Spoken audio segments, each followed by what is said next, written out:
সবাইকে নমস্কার ও আদাব। আমি আজকে আসছি চিড়ার পিঠা বানাবো। এই যে দেখেন, মৌরি দিলাম, এক চিমটি লবণ দিলাম, দিয়ে তারপরে দিব চালের গুঁড়া, তারপরে দিব আটা, তারপরে দিব এই যে আম,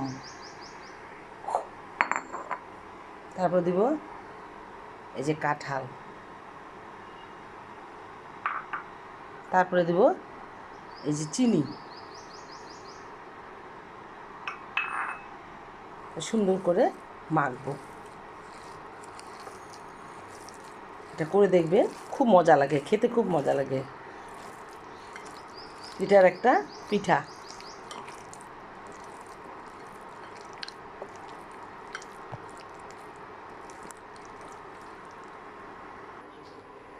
যে এখন দেখেন আমি এগুলা বেশ ভাজবো। কেউ বড় বড় করে করে, কেউ আবার ছোট করে। আমি ছোট করেই দিলাম, এতে খুব মজা লাগে।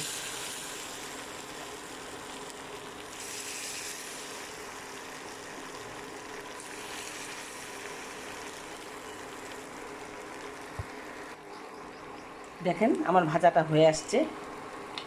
এই যে দেখেন, বেটারটা এইভাবে মেখে নেবেন। কেউ কেউ বড় বড় বড় হাতা দিয়ে যদি আপনি দিবেন, তেল পোয়ার মতো হবে। দেখুন, সময় লাগে না কিন্তু বেশি, খুব অল্প সময়ে সুন্দর রান্নাটা হয়ে যায়। খেতেও ভালো লাগে বিকালের চায়ের সাথে। তো মুখরোচক খাবার। আপনারা বাসায় এভাবে রান্না করবেন, খুব তাড়াতাড়ি ভাজা হয়। তেলও কিন্তু অত লাগে না, চিড়া কিন্তু বেশি তেল টানতে পারে না। দেখুন আমার এগুলা ভাজা হয়ে গেল। এভাবে ভাজবেন, খুব সুন্দর লাগবে খেতেও।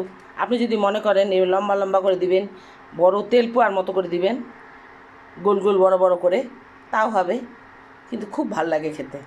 এইভাবে আপনারা ভাজবেন। সবাই ভালো থাকুন, সুস্থ থাকুন।